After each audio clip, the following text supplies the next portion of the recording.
Hello, my name is Dawn Couture.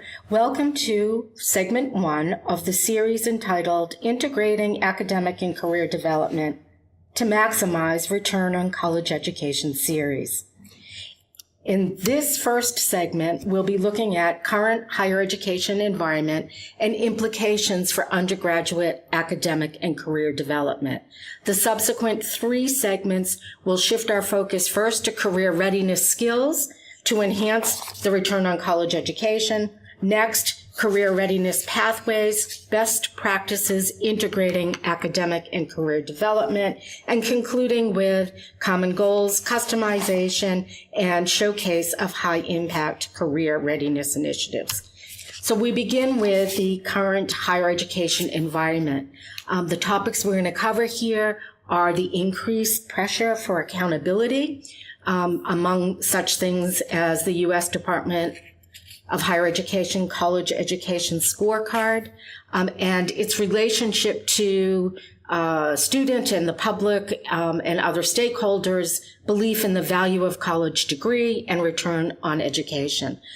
Second, we will take a quick look at the shifting demographics of high school students and see how those numbers and the diversity within those numbers might be important to pay attention to as we talk about redesign for more effective academic and career planning.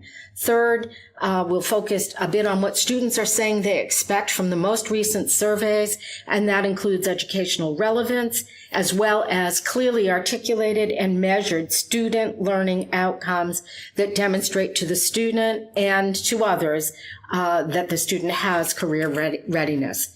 We'll briefly talk about the even heightened career focus of the newest generation of college students, those born after 1995, Gen Z or iGen students, who are even more demanding in terms of the degree of career focus they are expecting from their college experience. Surveys will also give us some insight into students' utilization and perception of the value of career services when they do use them. We will quickly look at students' and employers' perspectives on how well today's college graduates are prepared for the workplace.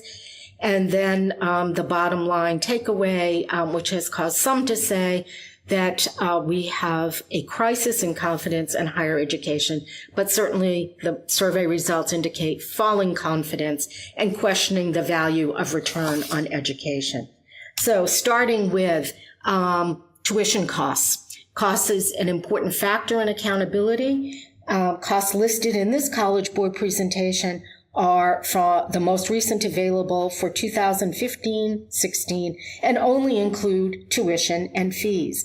Room and board, travel, books, lab fees, and other incidental costs are not included. Also, very important to note that the net price on average is considerably lower than the published or so-called sticker price. For example, in 2015-16, the published in-state price for a 4-year public college, the average nationwide, was $9,410 per year. But the average net price, what the average student or family paid, was approximately $3,980 per year. The same sort of disparity between or the nuanced understanding of what this data represents, which is published price, not net actual price, is important.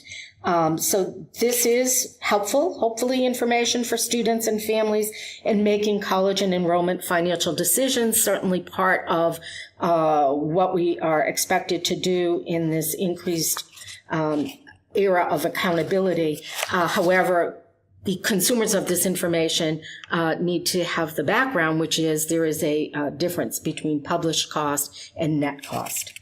The next thing we turn to is student loan debt. In October, student loan debt in our country reached $1.5 trillion. And the federal government plays an important role, certainly, in protecting federal investment in financial aid programs and creating and enforcing an appropriate framework that governs institutional performance and outcomes, and the college scorecard is designed to do just that. EAB, a private education consulting firm, set out to construct an estimate of the outcome for every 100 students who start a bachelor's degree in the United States. Their research is pulled from 8 different data sources to create an estimated snapshot of what happens to students when they enter college and beyond.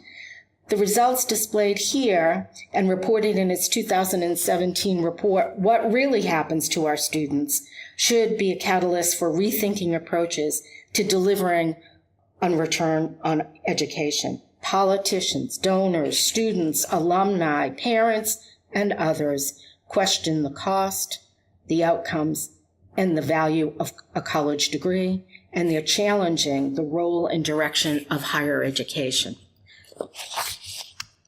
The college scorecard was introduced in 2015 as part of the federal government's role to protect the interests of students and safeguard federal investment in financial aid. Students, taxpayers, philanthropists, public officials, and the public at large are all demanding colleges and universities be held accountable for the cost and return on the investment of a college degree. They are demanding demonstrated evidence, not just claims, but demonstrated evidence. The college scorecard is an attempt, albeit less than a perfect one, to do that. This college scorecard is high profile. Obviously, it's nationwide. It is also controversial, demonstrating that we are in an era of higher educational reform and revitalization, and this particular instrument is going to undergo some changes. The college scorecard selects different accountability markers, such as debt levels, expected earnings to graduation, completion and graduation rates, cost or listed published cost, not net cost, and all with the goal of providing prospective students with important, actionable, and accurate information to help them make informed college enrollment and borrowing decisions. The shifting demographics of high school graduates comes from the Western Interstate Commission for Higher Education, WICHE, which since the 1970s has conducted annual research on the numbers of high school graduates and published those results every 4 years. Their most recent report, 2016, is entitled Knocking at the College Door. The next report will be released in 2020. It's critical to note that the WICHE data focuses exclusively on high school graduates.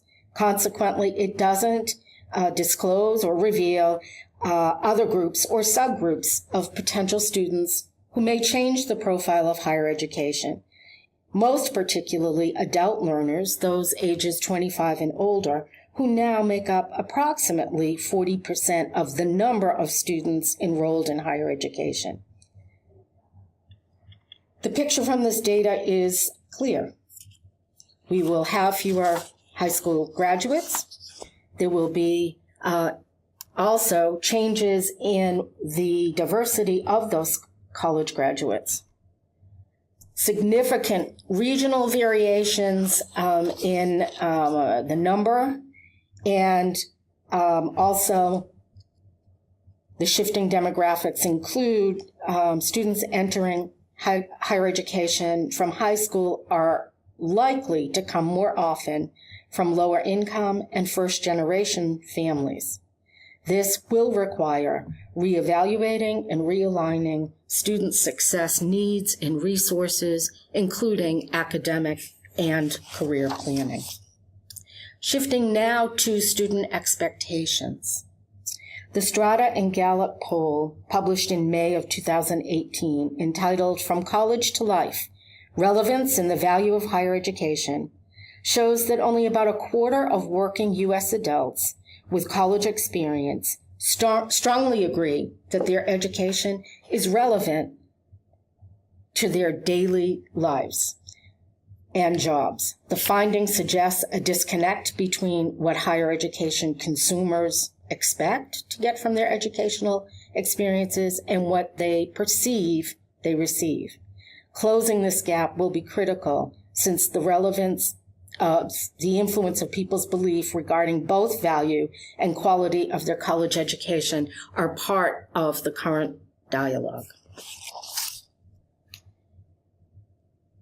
In 2017, Strata and Gallup also conducted a poll surveying 32,000 students from 43 randomly selected four-year institutions. The results show that only 1 in 3 of students surveyed believe they will graduate with the skills and knowledge to be successful in the job market, and just slightly higher, 36%, believe that they will graduate and be successful in the workplace. Those numbers are revealing, troubling, and certainly demand action. We must and we can improve student career readiness, including career management. Compared to their predecessors, today's Gen Z or iGen students are much more focused on education they can apply and return on college degree. Again, obvious implications for how we structure, deliver, assess, measure academic advising and career planning services. The ability to scale those resources to support academic and career development to meet expectations of Gen Z students will be a challenge. It certainly will compel strategic planning and careful resource allocation.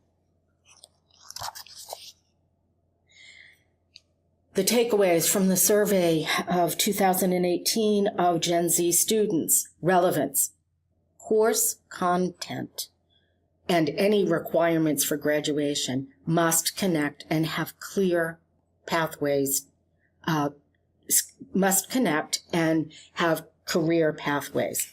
Career readiness is they want to get what they need for career preparation, skills, and knowledge to get a good job. They want to know why they need those skills and knowledge. They want it at the lowest price, in the shortest time, with the largest payoff. It's a pretty tall order. They want to know the particulars, the whys and the relevancies of all that we ask of our students in the course of their academic journey towards graduation. They want explicit, descriptive, and intentional student learning outcomes that are related to a clear career path. They want to see what they are. They want to understand where they're going to learn those, how they're going to demonstrate those. All of that has important influence over resource allocation and the priority of academic and career planning. June of this year, a survey of current students' utilization of college career services indicates that 1/3 of college seniors never visit a career center. And those who do wait until the last semester in order to do that. There is a tremendous opportunity to expand the reach and reputation and effectiveness of academic and career planning on most of our college campuses. The Strata and Gallup 2017 survey of college students indicates only 1 in 3 believe they will graduate with the skills and knowledge to be successful in the job market, 34%, and in the workplace, 36%. And just half of those students surveyed, 53%, believe their major will lead to a good job. The results of this survey should serve as a wake-up call and an opportunity to respond, to close those gaps, improve students' sense and the reality of their being career ready upon graduation. Segments 3 and 4 in this podcast series will address that in greater detail. Also troubling from the 2016 Gallup and Lumina Foundation is a report that 17% of 2000 to 2016 graduates reported or identified their career services as being very helpful. That's troubling. That is a very low failing grade by any benchmark. However, those graduates who did visit career services and reported their interactions were very helpful were nearly 6 times more likely to believe and to state that the university had prepared them well for life outside of college. That's an important takeaway. Delivering high-quality experience to students is much more important than simply getting them in the door. Checking how many contacts quantitatively without qualitatively understanding the nature, the extent, and the value of those contacts needs to be explored.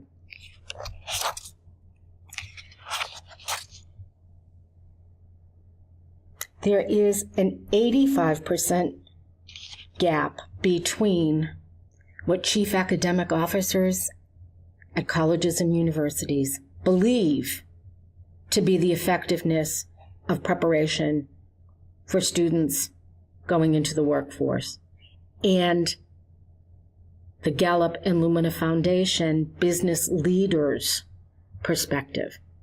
96% of chief academic officers believe that their institution is very or somewhat effective at preparing students for the workforce.